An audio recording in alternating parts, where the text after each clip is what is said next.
తెలుగు భాషకు ఎనలేని సేవ అందించినటువంటి రామోజీరావు గారిని ఎవరు మరవలేం, జాతి మరవదని చెప్పి కూడా నేను మీకు తెలియజేస్తున్నా.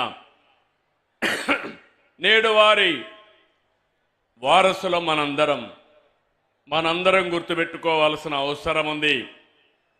ఈ జాతి ఔన్నత్యం శాశ్వతంగా ఉండాలంటే మనం భాషను కాపాడుకోవాల్సిన అవసరం ఉంది. ఇంకో పక్క ఈ దేశం యొక్క దశ దిశ మార్చిన వ్యక్తి, ఆర్థిక సంస్కరణలు తీసుకొచ్చిన వ్యక్తి పివి నరసింహారావు గారు కూడా ఈ తెలుగు గడ్డ మీద పుట్టడం మన అదృష్టం అని చెప్పి మీ అందరికీ విజ్ఞప్తి చేస్తున్నారు. ఇటాలియన్ యాత్రికుడు నికోలో డి కాంటే తెలుగుని ఇటాలియన్ ఆఫ్ ది ఈస్ట్గా అన్నారు. తమిళ కవి సుబ్రహ్మణ్య భారతి సుందర తెలుంగై అని కీర్తించారు. మన ప్రాస యాస, మన సందులు సమాసాలు, మన సామెతలు, పొడుపు కథలు అన్నీ కూడా మనకే ప్రత్యేకం. అందుకే శ్రీకృష్ణదేవరాయలు ఆ రోజు చెప్పారు, దేశ భాషలందు తెలుగు లెస్స. ఇవన్నీ కూడా మన వారసత్వం. ఇంతటి ఘన చరిత్ర కలిగిన మన మాతృభాషను ప్రతి ఒక్కరూ పరిరక్షించుకోవాల్సిన అవసరం ఉంది. తమిళనాడు, కర్ణాటక, ఒరిస్సా, బెంగాల్లో కూడా తెలుగు చదివేవారు ఎక్కువ మంది ఉన్నారు. దేశంలో జాతీయ భావన పెరగాలి. ఒకరి భాషను మరొకరు గౌరవించుకోవాలి. ఇది దేశ ప్రజల మధ్య ఐక్యత తెస్తుంది. ఏ భాష తక్కువ కాదు, ఎక్కువ కాదు. మాతృభాష అమ్మతో సమానం. మాతృభాషలో చదువుకున్న వారే ప్రపంచంలో ఏదైనా చేయగలుగుతారని చెప్పి మరొక్కసారి మీ అందరికి విజ్ఞప్తి చేస్తున్నా. అమ్మ భాష లేకపోతే మన జీవితాలకు, మన జాతికి అర్థమే ఉండదు. తెలుగు భాషా సంస్కృతి పరిరక్షణ అభివృద్ధి కోసం అంకితమైన ఆంధ్ర సారస్వత పరిషత్ సేవలు అపూర్వమైనటి. దేశ విదేశాల నుంచి తెలుగు వారందరినీ ఒక చోట తీసుకొచ్చారు. కవి సమ్మేళనాలు, సదస్సులు, పుస్తక ప్రదర్శన, తెలుగు సంస్కృతిని సదస్సులో చాటి చెప్పారు. తెలుగు భాషాభివృద్ధి కృషి చేస్తున్న వారికి, ప్రతిభ చూపిన వారికి పూర్ణ కుంభ పురస్కారాలు, ఆంధ్రశ్రీ, ఆంధ్ర సారస్వత రత్న ఇలాంటి అవార్డులు ఇవ్వడం శుభ పరిణామం. నాడు 1911లో చెన్నైలో నాటిన చిన్న విత్తనం 1949లో హైదరాబాద్లో ఆంధ్ర సారస్వత పరిషత్తుగా ఎదిగింది. ఇప్పుడు మరింతగా విస్తరిస్తూ ఉంది. గజల్ శ్రీనివాస్, కదిమెళ్ల వరప్రసాద్, మేడికొండ శ్రీనివాస్, చక్రావధానుల రెడ్డప్ప లాంటి వారు 2017లో ఆంధ్ర సారస్వత పరిషత్తుకు మళ్ళీ ఊపిరిపోశారు. 2022లో భీమవరంలో, 24లో రాజమండ్రి, ఈసారి గుంటూరులో పెట్టారు. రాబోయే 27లో మారిషస్లో పెడుతున్నారు. వారిని మనస్ఫూర్తిగా అభినందిస్తున్నా.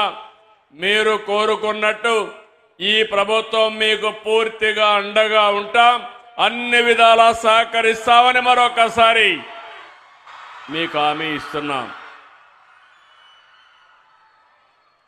హిందీ తర్వాత ఎక్కువ రాష్ట్రాల్లో ప్రజలు మాట్లాడే ఏకైక భాష తెలుగు. మాతృభాష మన మూలాలకు సంకేతం. ముందు మాతృభాష రాణిస్తే ఏ రంగంలోనైనా రాణిస్తాం. ఇంగ్లీష్ అవసరం, కానీ భాషను మరిచిపోతే మన వల్ల మనమే కోల్పోయినట్టు అవుతుంది. ఇంగ్లీష్ ఉపాధికి అవసరం. అయితే ఇప్పుడు ఇంత మునిపి చంద్రశేఖర్ గారు మాట్లాడినప్పుడు టెక్నాలజీ వల్ల ఈ భాష కనుమరుగైపోతున్నారు. కానీ నా ఉద్దేశం టెక్నాలజీ వల్ల ఈ భాషను కాపాడుకోవడానికి చాలా సులభం రాబోయే రోజుల్లో. ఇప్పుడు కొత్తగా యాప్లు వచ్చాయి.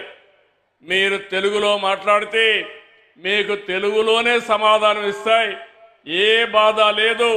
కనీసం టైప్ చేయడానికి తెలియని వాళ్ళు కూడా ఈ టెక్నాలజీ ఉపయోగించుకునే పరిస్థితి వస్తుంది. అలాంటి టెక్నాలజీలో మనం మనుగడ సాధించవలసిన అవసరం ఉందని చెప్పి కూడా నేను మీకు తెలియజేస్తున్నా. ఈరోజు పొట్టి శ్రీరాములు గారి పేరు మీద 85లోనే నందమూరి తారక రామారావు గారు తెలుగు యూనివర్సిటీ తీసుకొచ్చారు. విభజన తర్వాత రాజమండ్రిలో మళ్ళీ పొట్టి శ్రీరాములు తెలుగు విశ్వవిద్యాలయాన్ని ఏర్పాటు చేస్తున్నామని మీ అందరికీ విజ్ఞప్తి చేస్తున్నా.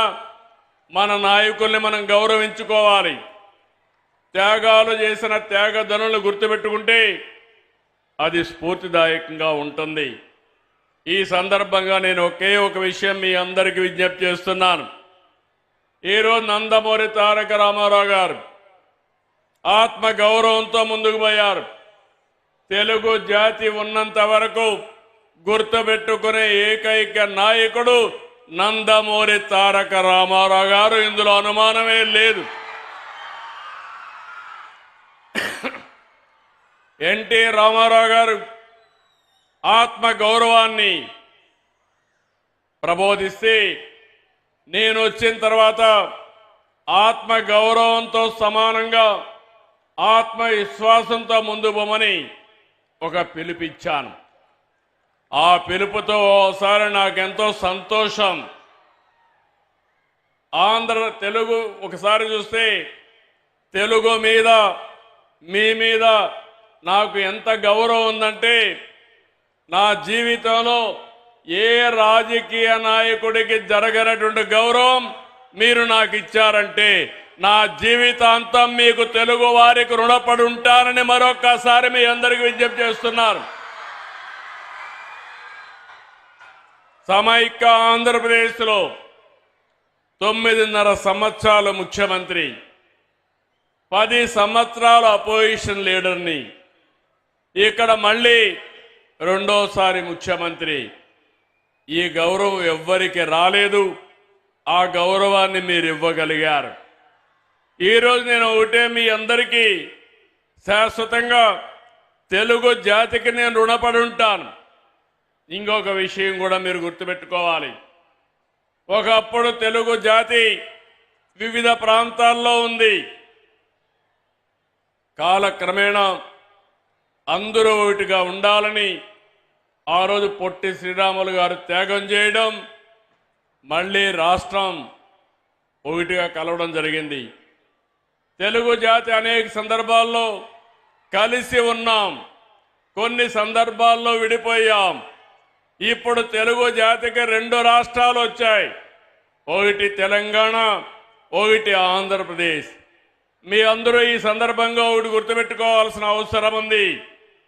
ఆ రోజు నేను ఆలోచించాను, తెలుగు జాతి నాలెడ్జ్ ఎకానమీలో ముందుండాలని 30 సంవత్సరాల కంటే ముందు ఆలోచించి సైబరాబాద్ సిటీ నిర్మాణం చేసి ఐటీకి ప్రాధాన్యత ఇస్తే ఒక్క నిర్ణయం ఈరోజు ప్రపంచం మొత్తం తెలుగువారు అతి ఎక్కువ పర్ క్యాపిటా ఇన్కమ్ సాధిస్తున్నారంటే అది తెలుగువాడి సత్తా అని మరొక్కసారి మీ అందరికీ విజ్ఞప్తి చేస్తున్నాను.